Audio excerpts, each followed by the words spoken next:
Dieu est pur et n'accepte que ce qui est pur. Bismillah ar-Rahman ar-Rahim, alhamdulillah, wassalatu wassalam ala rasulillah, wa ala alihi wa sahbihi ajma'in. Rabbi shrah li sadri wa yassir li amri wahlul 'uqdatan min lisani yafqahu qawli. Assalamu alaikum wa rahmatullahi wa barakatuh.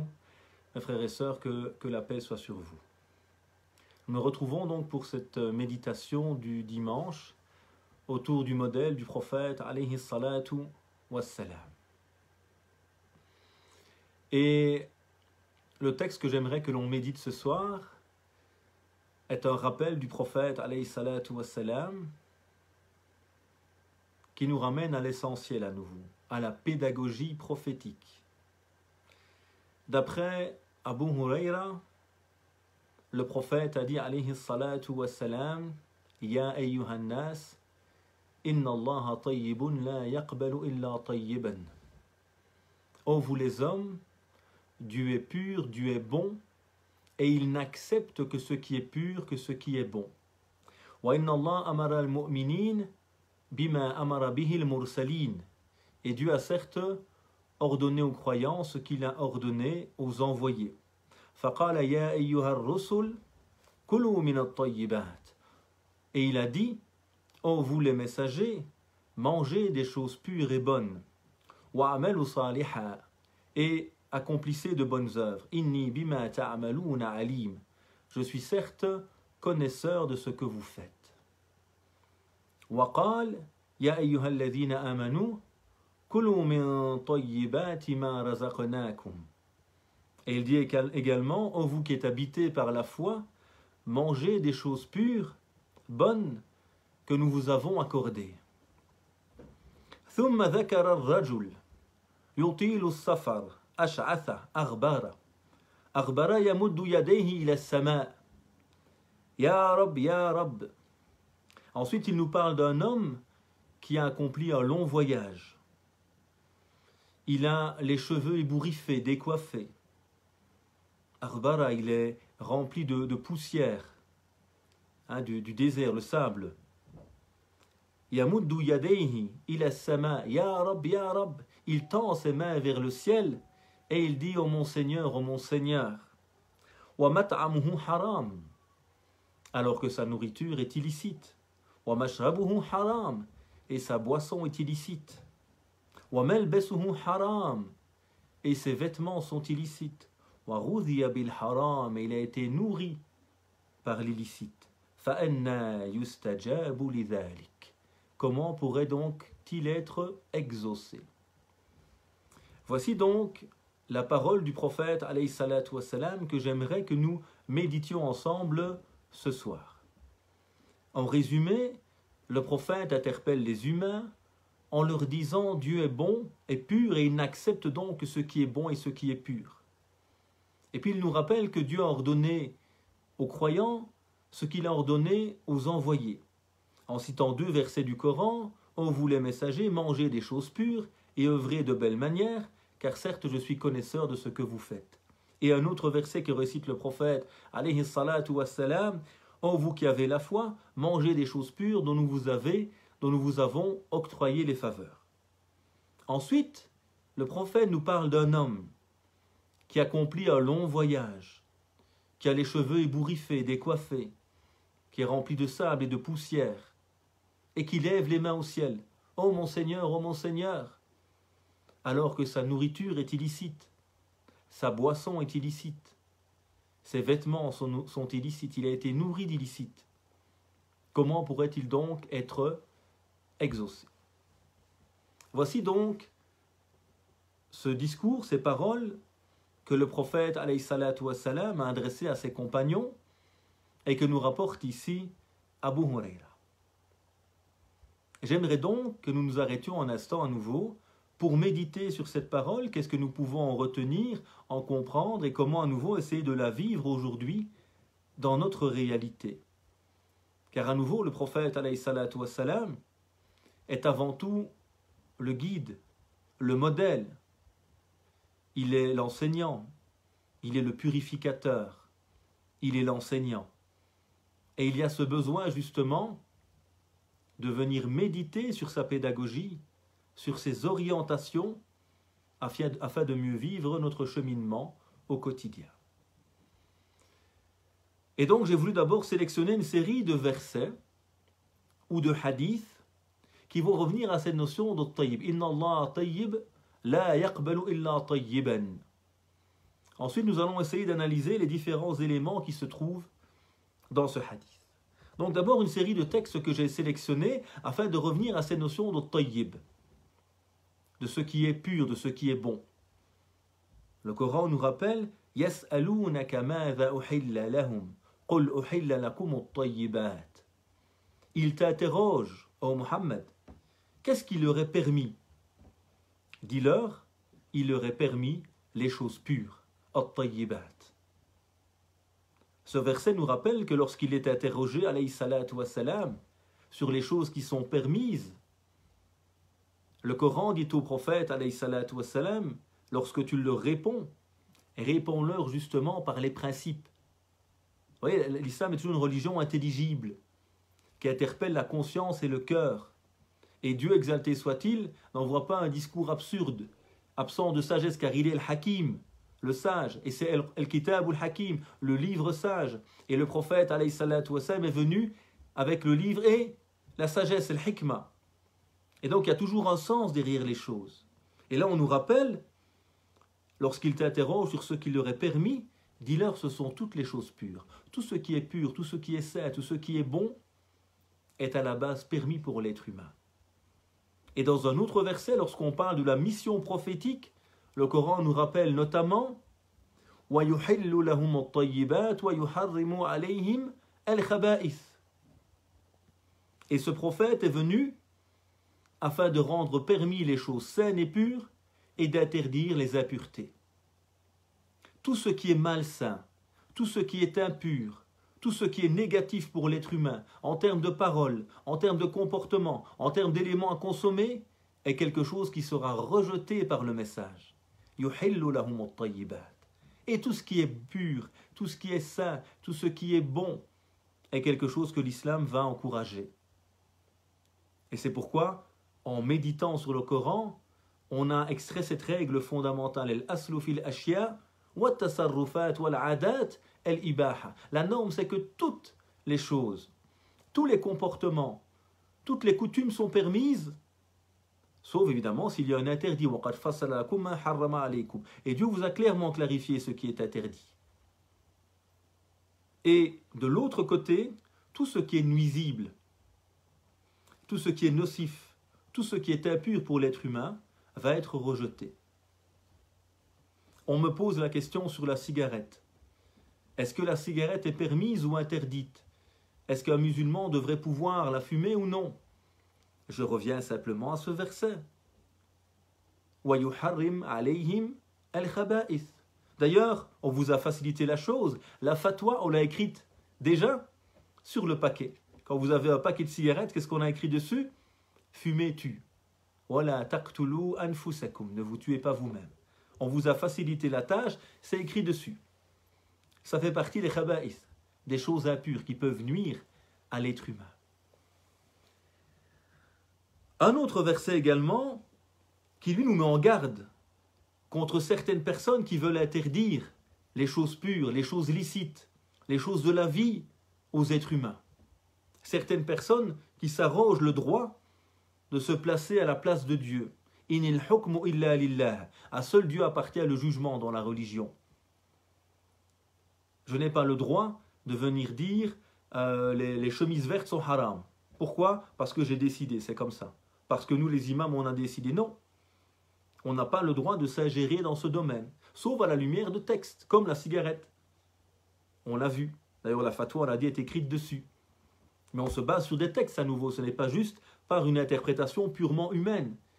La raison a tout son rôle, évidemment, joué, mais en revenant au principe, en revenant au texte, évidemment. Le Coran nous dit Ya ayyuhalladhina amanu la tuharrimu tayyibati ma ahallallahu lakum. Ô vous les croyants, n'interdisez pas les choses pures que Dieu vous a permises. Et donc c'est une grande abomination auprès de Dieu de venir rendre les choses interdites aux gens. Et on a ces mentalités de certains parfois qui cherchent tout le temps la petite bête, ils cherchent tout le temps à vouloir interdire tout. Et le premier mot qu'ils ont dans la bouche d'ailleurs, c'est haram. Tout est permis à la base, sauf ce que Dieu a clairement interdit. Revenons au principe, revenons au cœur. Dieu n'a pas créé un monde pour nous l'interdire. Dieu a créé un monde pour nous. Et il a mis à votre service tout ce qu'il y a dans les cieux et dans la terre. Tout à votre service. Tout est pour les êtres humains, sauf ce qui est nocif, sauf ce qui est impur, sauf ce qui peut nuire à l'être humain. On a également dans ces notions de tayyib, donc on reste dans tous les versets qui parlent de tayyib ou tayyibat, qui est la notion du hadith qu'on a vu dans Allah, tayyib la yaqbalu illa tayyiban. Dieu est bon, Dieu est pur, il n'accepte que ce qui est bon et ce qui est pur. En parlant du mariage, le Coran également nous rappelle cet élément.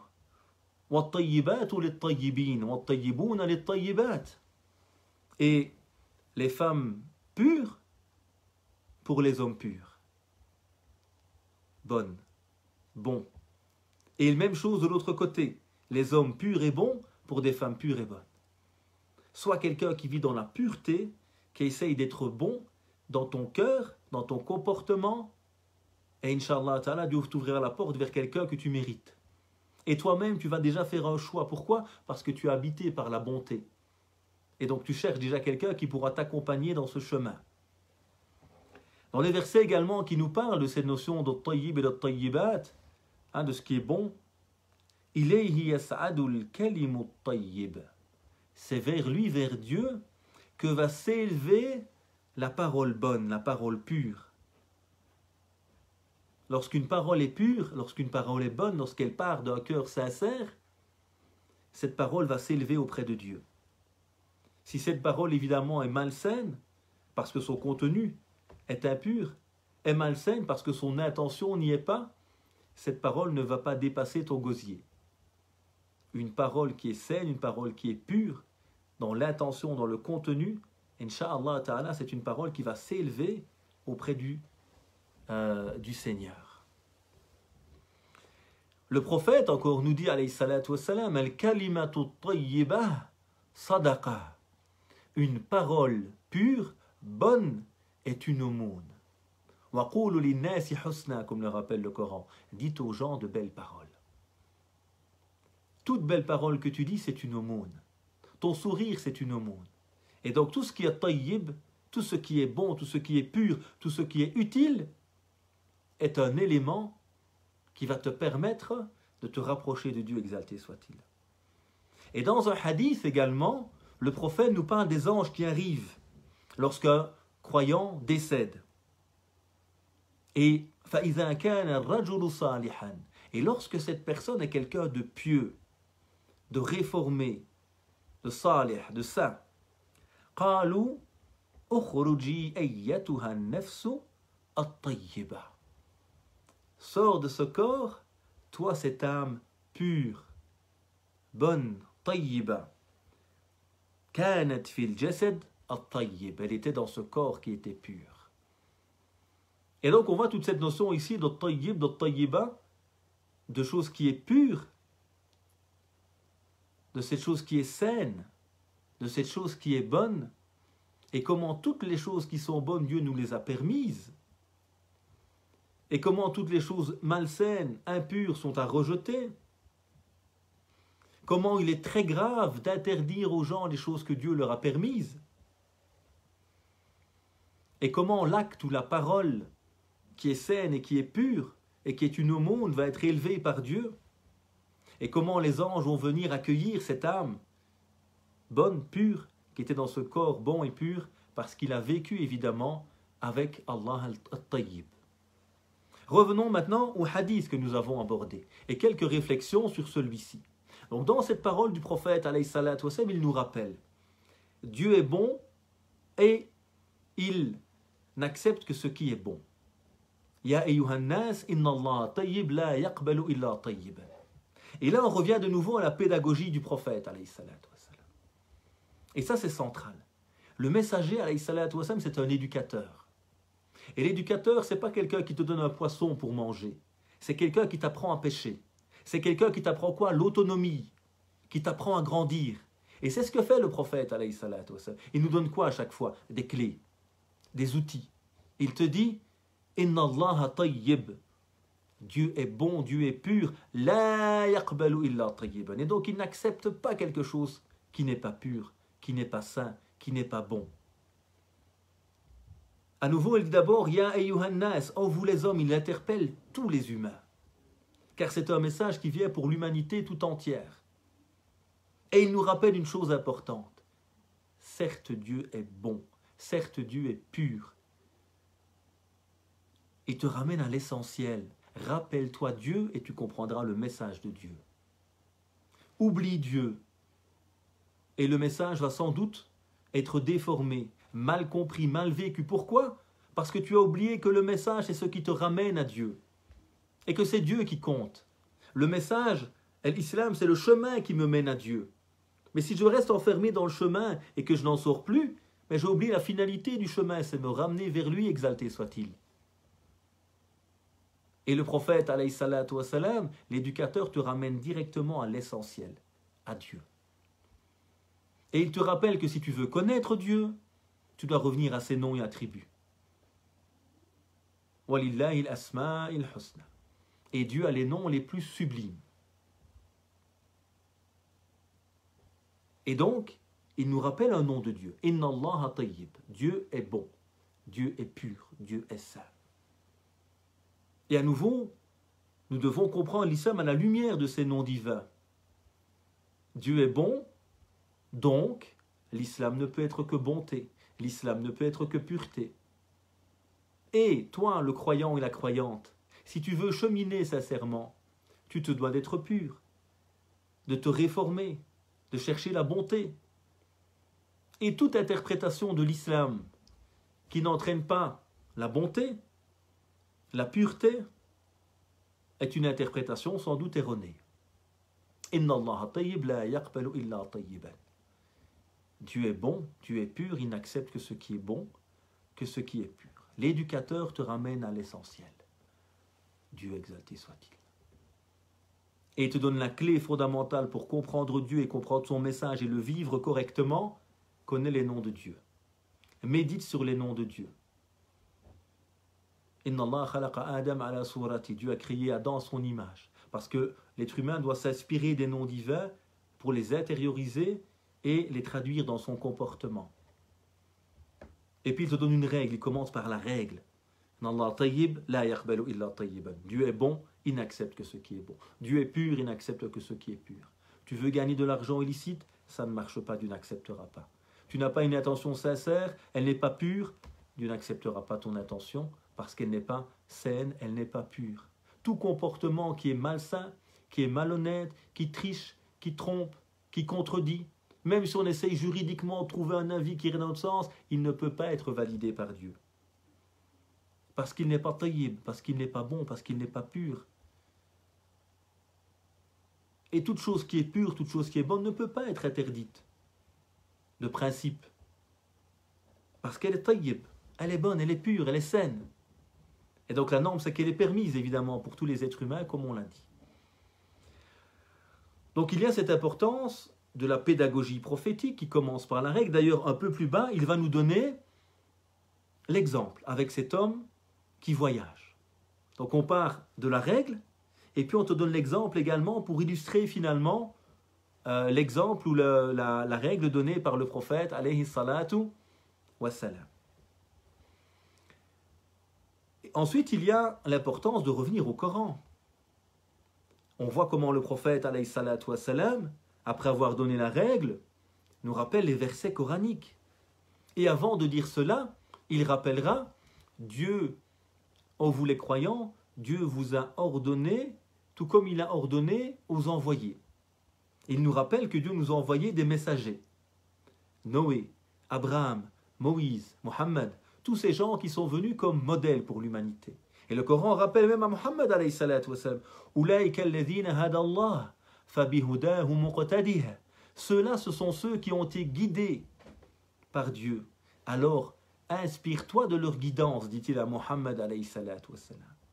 Que dire de nous, évidemment? Inspirons-nous. Et le Coran regorge de récits d'Adam d'Abraham, de Moïse, de Jésus. Tous ces récits qui sont là, pourquoi? Pour les méditer, parce que ce sont des modèles humains que Dieu nous a envoyés, dont il faut s'inspirer dans notre quotidien. Et donc, après avoir cité la règle, Al-Qaïda, il vient ensuite nous rappeler le cœur du message, Al-Qur'an al-Karim. Et il vient donc nous citer ces deux versets qui vont rappeler à la communauté, justement, l'importance du Coran. Ya ayyuha ar-rusul, kulu min at-tayyibat wa'amilu salihan. En vous les prophètes, kulu min at-tayyibat, mangez des choses pures, wa'amilu salihan, et œuvrez de belle manière. Donc on nous rappelle ce premier verset, puis le deuxième, kulu min tayyibat, mangez des choses pures. Donc on nous rappelle ici le Coran. Et ça nous rappelle toujours l'importance pour chacun d'entre nous de comprendre les hadiths à la lumière du Coran. Le Coran est le cœur du message. Je ne peux pas comprendre le message correctement si je déconnecte les hadiths de la sira, de la vie complète du prophète sallallahu alayhi wa sallam, et si je déconnecte celle-ci du Coran. Donc il y a le Coran comme source principale, le modèle du prophète qui tourne autour, qui est l'application du Coran par le messager. Kana khuluquhu al-Qur'an, son comportement c'était l'application du Coran, sa foi c'était la foi du Coran, son adoration c'est celle du Coran, sa pédagogie c'est celle du Coran, mais traduite par un humain, pour nous aider à comprendre, pour nous accompagner. Et connaître sa vie, sa pédagogie de manière générale, nous permet de mieux comprendre les hadiths qui sont des détails, des anecdotes qu'on nous a rapportés du prophète, alayhi salatu wassalam. Ce sont des instantanés, un moment. Mais il faut les rassembler évidemment pour avoir quelque chose de cohérent dont on peut s'inspirer dans le cheminement. Donc ici le prophète, alayhi salatu wassalam, après nous avoir donné la règle, Inna Allaha tayyib la yaqbalu illa tayyiban, Dieu est bon, connaît Dieu, revient à lui, il n'accepte que ce qui est bon. Et puis il nous ramène vers le Coran, te rappelant que pour comprendre ces paroles, il faut revenir à la source première, qui est la parole divine. Ensuite, il va nous donner l'exemple de cet homme. Donc là, on illustre la règle, Al-Qaïda, Inna Allah tayyibun la yaqbalu illa tayyiban, par des versets coraniques, et puis par l'exemple. Et donc c'est toute l'importance de la pédagogie, évidemment, de pouvoir illustrer une règle théorique par des exemples concrets qui vont parler aux gens. Et à nouveau, l'éducateur, le prophète, alayhi salatu wassalam, parle de quoi? D'un exemple qui parle pour les Arabes. Il parle d'un homme dans le désert, les cheveux ébouriffés, il y a du sable, de la poussière sur lui, tellement le voyage est long. Et donc ça parle à des gens qui accomplissent ce genre de voyage. Et la pédagogie du musulman aujourd'hui qui s'inspire du modèle prophétique, alayhi salatu wassalam, dans l'éducation de notre jeunesse, avec mes enfants, ce n'est pas de répéter peut-être toujours le même exemple, ou en tout cas si je le fais après, de revenir à un exemple qui parle aux gens d'aujourd'hui. Quelque chose qui parle aux gens parce que tu réactualises. Tu permets à l'exemple d'être mieux compris par ton auditoire. Et donc il y a ce besoin de retraduire l'exemple prophétique dans un langage qui fait sens aujourd'hui, évidemment. Et donc il parle de cet homme qui accomplit un long voyage. Et vous savez que parmi les causes d'exaucement de la vocation, c'est le fait d'être malade, d'être dans un voyage, de subir l'injustice. Donc normalement, cet homme est dans des conditions où son invocation serait normalement facilement acceptée par Dieu. Donc c'est un homme en voyage. Et que fait cet homme? Il lève les mains au ciel. Ya Rab, Ya Rab. Hein, la sunna, c'est de lever les mains quand on fait des invocations. Comme pour récolter la miséricorde divine qui vient du ciel. C'est une image à nouveau, évidemment. Cette notion de recevoir les dons divins. Et donc je lève les mains au ciel, cet homme lève les mains au ciel. Ya Rab, oh mon Seigneur, mon enseigneur, comme le dit Maurice Gloton. Oh mon enseigneur, toi qui m'enseignes, qui me fais grandir, je reviens vers lui, tu es le maître également. Et qu'est-ce qu'il lui dit? Alors, comment est-ce que le prophète vient ici traduire finalement le vécu de cet homme? Cet homme est dans un acte de demande à Dieu. Mais le prophète dit alors, mais sa nourriture est illicite, sa boisson est illicite, ses vêtements sont illicites. il a été nourri d'illicite. Comment peut-il donc être exaucé? Vous voyez, et là on te parle de l'intérieur en fait. On te rappelle que si l'intérieur est touché par les impuretés, al-khaba'is, si tu te nourris d'impuretés, et se nourrir d'ailleurs ce n'est pas que la nourriture à nouveau. De quoi je nourris mon cœur? Est-ce que je nourris mon cœur de l'amour de Dieu? Est-ce que je nourris mon cœur par le dhikr?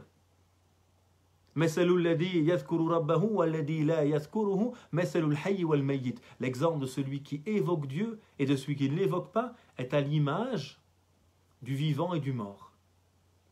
Et on nous parle encore d'ailleurs de il a goûté la saveur de la foi. Donc c'est quelqu'un qui a goûté aussi intérieurement à la pureté, aux choses qui sont saines, qui sont bonnes et qui sont les nourritures du cœur avant tout.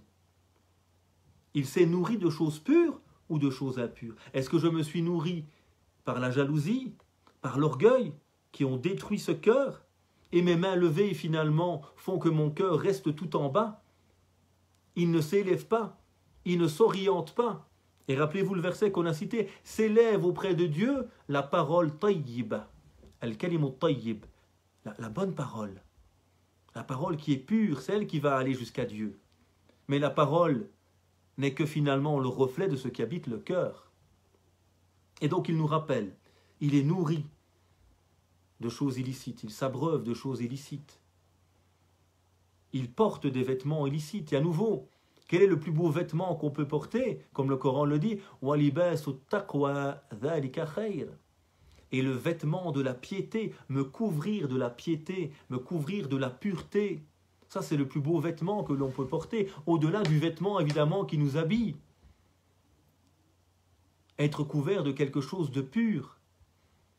Recouvrir mon cœur de l'hub, de l'amour, de rahma, la miséricorde, évidemment. Il a été nourri d'illicite, éduqué dans l'illicite, sans doute. Comment pourrait-il être exaucé? Et ici, le prophète alayhi salatu wassalam nous rappelle donc, attention à ce qui entre. Attention à ce qui arrive à ton cœur ou à ton estomac. Le cœur étant prioritaire, évidemment. Mais si je me nourris de choses illicites, parfois on me pose des questions, subhanallah, tu te dis, mais est-ce qu'on a compris simplement le message? Il y a des gens qui nous posent des questions, ils cherchent à tromper l'État, à mentir. Est-ce que si je fais un faux certificat pour devenir invalide, est-ce que c'est halal ou c'est haram? L'État, il n'est quand même pas honnête, soi-disant, avec moi. On essaie de légitimer, subhanallah, le mensonge, la tromperie. Inna Allah tayyibun la yaqbalu illa tayyiban. Dieu est bon, Dieu est pur, il n'accepte que ce qui est pur. Si l'argent que tu gagnes est gagné sur le mensonge, la tromperie, comment cet argent peut-il être sain? Comment cet argent peut-il te nourrir de choses licites? Ce n'est pas possible. Dieu est bon, il n'accepte que ce qui est bon. Moi, je veux aider mes amis à connaître l'islam. Qu'est-ce que tu as fait? Ah, ben j'ai acheté un gros casier de bière, on a tous été boire, et quand ils étaient un peu ivres, je leur ai fait dire « Ashhadu an la ilaha illallah, ashhadu anna Muhammad Rasulullah ». C'est pas une voix qui est saine, c'est pas une voix qui est pure. C'est pas comme ça qu'on fait. Et le but, c'est pas qu'ils disent une parole. Le but, c'est qu'ils vivent une parole. C'est qu'ils goûtent à cette parole. Shahada, témoigner. De quoi est-ce qu'on témoigne? On témoigne d'une vision du cœur. D'un cœur qui a été touché par quelque chose, qui va s'exprimer par la langue. Et pas d'une parole qu'on a dite sans la comprendre, évidemment. Et donc, nous voyons dans ce hadith toute une série d'éléments qui doivent nous interpeller. À nouveau, s'il y a des questions, n'hésitez pas à les poser maintenant. En tout cas, 3 éléments que j'aimerais qu'on retienne en conclusion de ce petit instant qu'on a vécu avec le bien-aimé, el Habib al-Rasoul sallallahu alayhi wa sallam. Premier élément, c'est la pédagogie du prophète alayhi salatu wa sallam, qui vient nous donner d'abord une règle, Dieu est pur et il n'accepte que ce qui est pur, qui vient l'illustrer par le Coran et puis par un exemple concret. Et un exemple tiré de la réalité des gens. Donc là, c'est la pédagogie. Inspirons-nous de la pédagogie du prophète, sallallahu alayhi wa sallam, qui donne aux gens des règles, qui donne aux gens des clés de lecture, qui ne donne pas des réponses toutes faites, qui permet aux gens de comprendre et qui illustre par des exemples pris de leur réalité. Donnons aux gens des règles, donnons aux gens des principes pour sortir de ce chaos de l'information, de cette culture de la fatwa, il me faut une fatwa pour tout, même pour m'épiler un poil ou je ne sais pas quoi. Non, je suis quelqu'un qui réfléchit, qui veut avoir des règles pour comprendre mon message, car c'est un message qui est venu pour l'humanité, comme il l'a dit, et pas pour un petit groupe. Donc, la pédagogie prophétique, sallallahu alayhi wa sallam. Deuxième élément, comment le prophète, alayhi salatu wa salam, reconnecte les gens à Dieu.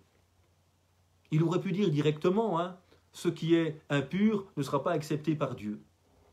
Ou dire, voilà, quelqu'un qui mange de l'impur, etc., ça ne marchera pas. Non. D'abord, il te donne une règle. Il te connecte à Dieu. Inna Allaha tayyibun. Il te reconnecte à Dieu dès le départ. Il te redonne les noms divins, qui est de la science absolue, selon moi, de l'islam. Revenir aux noms divins, connaître, méditer, vivre à la lumière des noms divins et traduire ceci à notre échelle humaine, évidemment, dans notre réalité. Et troisième élément, c'est comment le prophète, alayhi salatu wa salam, ici, va illustrer par un cas pratique pour terminer. Et là, ça nous rappelle une chose. Quand on entend, quand on se rappelle ensemble ce discours divin ou prophétique ici, il est important de se dire que quelle est l'utilité du message?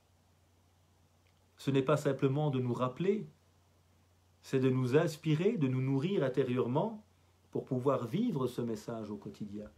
C'est ça qui est attendu de nous finalement. Alors cherchons à le vivre, à le mettre en application, en nous rappelant que tout ce qui est pur est validé par Dieu et tout ce qui est impur est à rejeter. Revenons à la pédagogie du prophète, cherchons à l'enseigner autour de nous et essayons de ne pas être cette personne qui lève les mains au ciel en invoquant son Seigneur, mais qui est nourri d'illicites, dont le cœur est rempli de choses encore plus illicites que ce qui a rempli l'estomac, la jalousie, la rancœur, la haine, qui feront qu'à un moment, mon cœur ne sera pas un producteur de choses pures et saines, tayyibat, et donc que cette parole, kalimut tayyib, ne montera pas à Dieu parce qu'il ne sera pas tayyib, il sera khabith. Puis Dieu exalté soit-il nous permet d'être de ces gens qui revenons à ces noms, qui nous inspirons de ces noms, qui vivons à la lumière des noms divins. Puisse Dieu exalté soit-il faire de nous des gens qui sont dans le chemin de la pureté et de la bonté et qui sommes le reflet de ces qualités divines. Oh mon Dieu, accorde-nous ton amour et l'amour de ceux que tu aimes et les chemins qui nous mènent à ton amour. Oh mon Seigneur, accorde-nous la pureté du cœur et la pureté de la belle parole qui monte directement à toi. Oh mon Dieu, tu es le meilleur des purificateurs, alors purifie-nous. Oh mon Dieu, toi qui fais tourner les cœurs, affermis nos cœurs sur la foi. Oh mon Dieu, agrée nos œuvres, dirige-nous vers ce que tu aimes, dirige-nous vers les choses pures et saines, éloigne-nous des choses impures. Oh mon Dieu, donne-nous belle part ici-bas et belle part dans l'au-delà, et préserve-nous du châtiment. Oh mon Dieu, accorde-nous une descendance pieuse et fais de nous des guides pour les pieux. Oh mon Dieu, guide notre jeunesse. Fais de nous de bons éducateurs, de bonnes éducatrices. Ouvre les cœurs à la foi et à la miséricorde. Oh mon Dieu, guéris les malades. Éloigne de nous cette pandémie. Permets-nous de nous retrouver le plus rapidement dans tes maisons, dans tes demeures, où nous retrouvons notre Seigneur et où nos cœurs se retrouvent les uns avec les autres. Oh mon Seigneur, fais miséricorde à ceux qui nous ont guidés. Accorde-nous la guidance et la louange est à toi, Seigneur de l'univers. Donc je vais rapidement voir s'il y a eu des questions, que la paix et le salut soient encore une fois sur chacun et chacune d'entre vous. Wa alaykoum salam.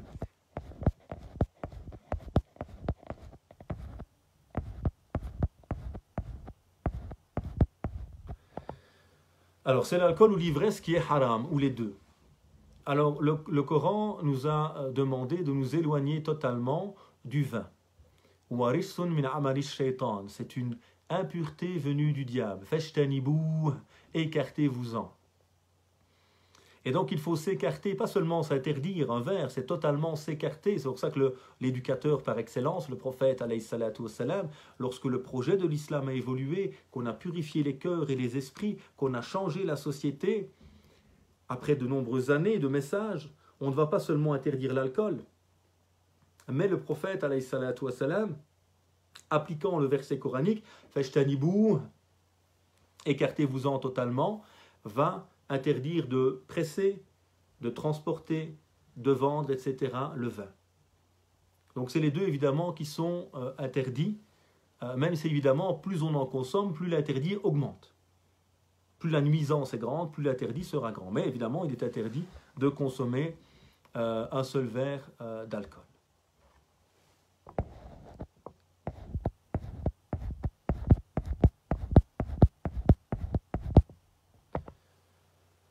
De quelle façon apprendre les noms de Dieu et comment les méditer? Alors tout d'abord, il y a des ouvrages qui existent. Il y a un ouvrage qui est très très intéressant qu'on peut trouver sur Internet en PDF. Je pense qu'il est épuisé en termes d'édition. C'est un livre de Amr Khalid, un prédicateur égyptien qui est traduit en français, qui s'appelle « En ton nom nous vivons ». Bismika Nahya, qui est un très beau livre, utile, profond, qui nous ramène au nom de Dieu et qui nous permet d'essayer de les comprendre et de les vivre. En ton nom, nous vivons. Le titre est assez expressif à ce niveau-là. Vous pouvez le trouver en PDF sur Internet, pas la version originale, mais des traductions existent en PDF. S'il existe encore en librairie, achetez-le évidemment, mais je pense qu'il est épuisé. J'ai eu très dur à le retrouver depuis quelques années. Sinon, Maurice Gloton, un livre également sur les noms divins. Donc, acheter un ouvrage, revenir aux noms divins, et puis essayer de les méditer. Que veut dire Ar-Rahman? Qu'on traduit, d'après Maurice Gloton, par le tout rayonnant d'amour. Dans la traduction classique, c'est le tout miséricordieux. Méditer ce nom, qu'est-ce que ça signifie? Revenir aux versets coraniques qui nous diront Wa rahmati wasi'at kulla shay, ma miséricorde a englobé toute chose. Kataba rabbukum ala nafsihi ar-rahma. Votre enseigneur s'est prescrit à lui-même la miséricorde, c'est-à-dire qu'il a établi que la relation entre lui et toutes ses créatures, c'est rahma, la miséricorde. Revenir à l'exemple prophétique par rapport à cela, qui va nous dire Irhamu ahl al-ard, yarhamkum man fis sama, soyez une miséricorde pour les gens de la terre, celui qui est dans les cieux le sera avec vous. On va prendre le nom Al-Hakim. Il est le sage. On va revenir vers le Coran, vers le modèle du prophète, alayhi salatu wassalam. Et on va constater que le Coran, ou Al-Kitab ou Al-Hakim, c'est un livre sage. Ma al-hikma, wada'a shay fi martabatih. Qu'est-ce que la sagesse? C'est mettre une chose à sa juste place. Et comment essayer de vivre dans Al-Hikma, la sagesse, qui a été enseignée par le prophète. Yu'allimuhum al-kitab wa al-hikma. Il leur enseigne le livre et la sagesse. Donc on va essayer de méditer. Il est le Khaliq, Dieu est le créateur. Ça veut dire quoi qu'il est le créateur? Qu'il m'a créé, et Dieu ne crée rien en vain. Il m'a créé avec des qualités singulières. Ça veut dire quoi ces qualités singulières?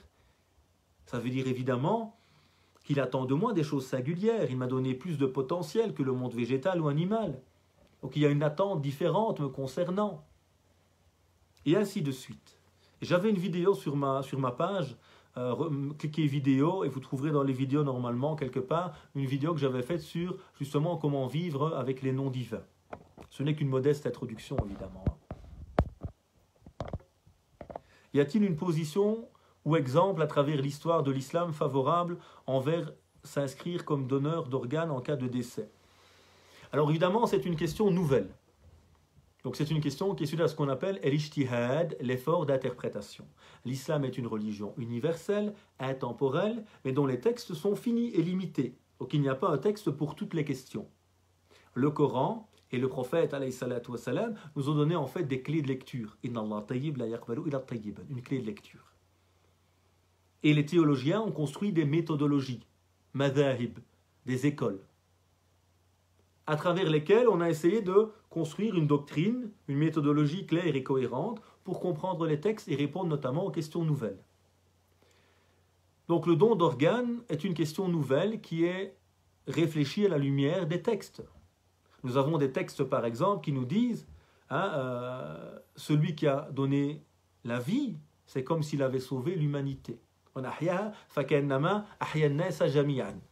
on a des textes qui nous appellent de manière générale à sauver la vie, à faire don de soi, à l'aumône.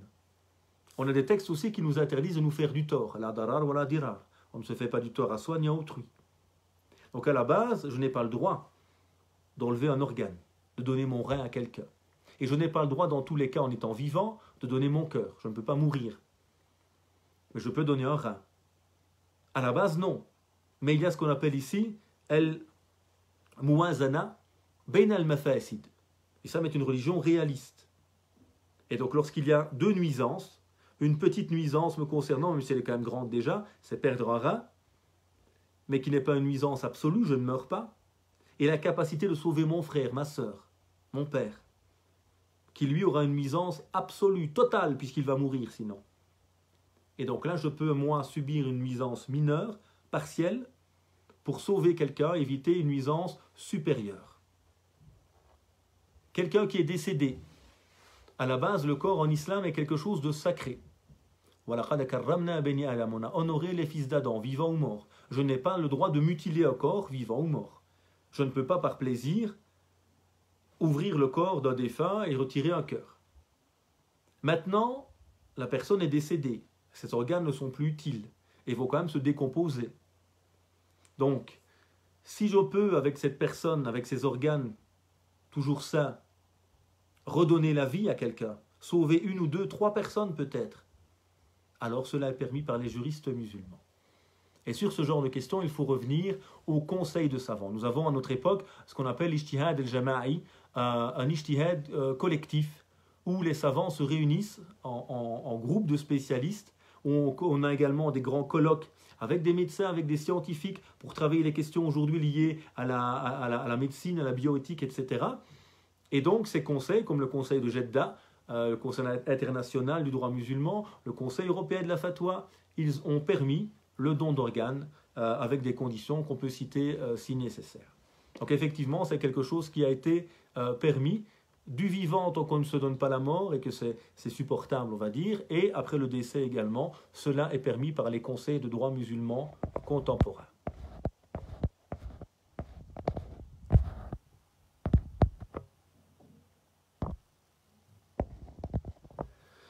Vous nous conseillez souvent de revenir à l'essentiel dans notre pratique et revenir au Coran comme guide premier, mais certains versets de celui-ci sont durs et éveillent en moi peur et désespoir. Comment aborder ceci afin de trouver un équilibre ?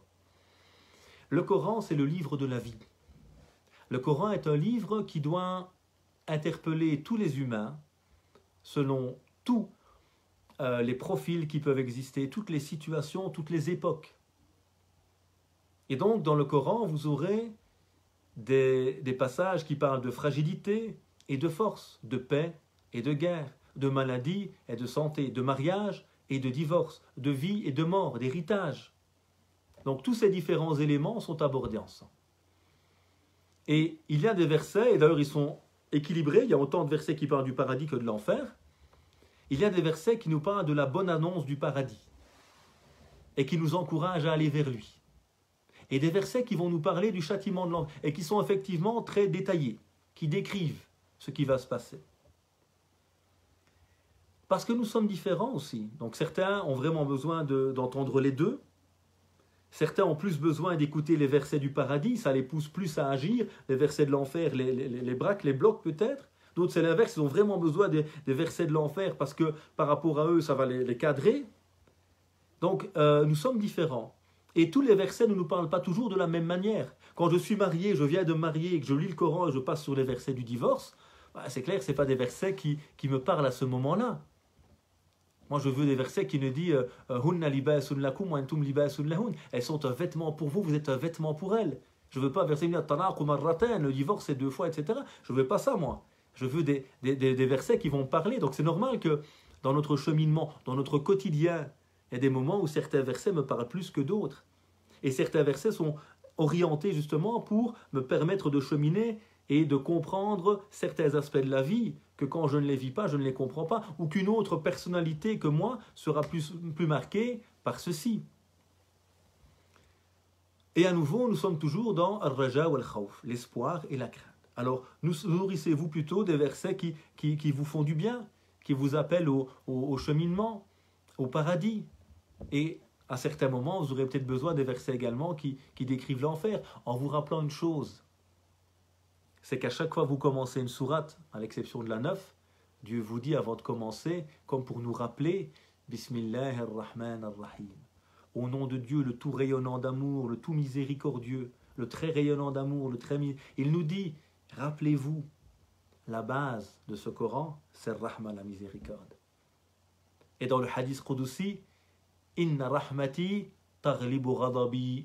ma miséricorde va toujours dépasser ma colère.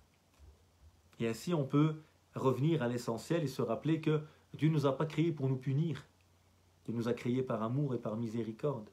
Et c'est nous qui nous punissons nous-mêmes. قل يا عبادي الذين أسرفوا على أنفسهم لا تقنطوا من رحمة الله إن الله يغفر الذنوب جميعا إنه هو الغفور الرحيم. Dis, ô mes serviteurs, qui avez été injustes envers vous-même. Celui qui fait du mal, il se fait du tort à lui-même. Ne désespérez pas de la miséricorde de Dieu. Dieu pardonne tous les péchés. Et si Dieu nous pardonne, ça veut dire quoi? Ça veut dire qu'il n'y a pas d'enfer. Il est le pardonneur, le miséricordieux.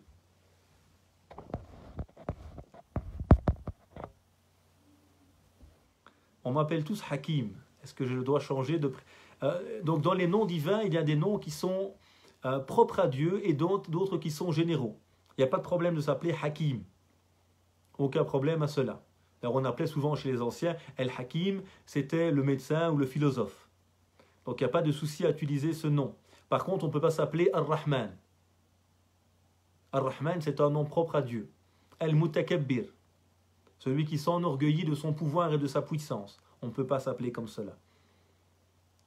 Mais on peut se qualifier de Rahim. Le prophète a été qualifié de Rahim dans le Coran.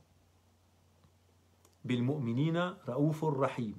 Il est donc Raouf aussi, et Rahim, miséricordieux. Donc Hakim, il n'y a pas de souci. Karim non plus, il n'y a pas de souci. On peut s'appeler Karim, qui est un nom de Dieu, mais qui est également accessible à l'être humain. Puisqu'à nouveau, le but, c'est se parer des noms divins. Mais certains noms sont propres. Al-Khaliq, il n'y a que Dieu qui est le créateur. On ne peut pas s'appeler Khaliq.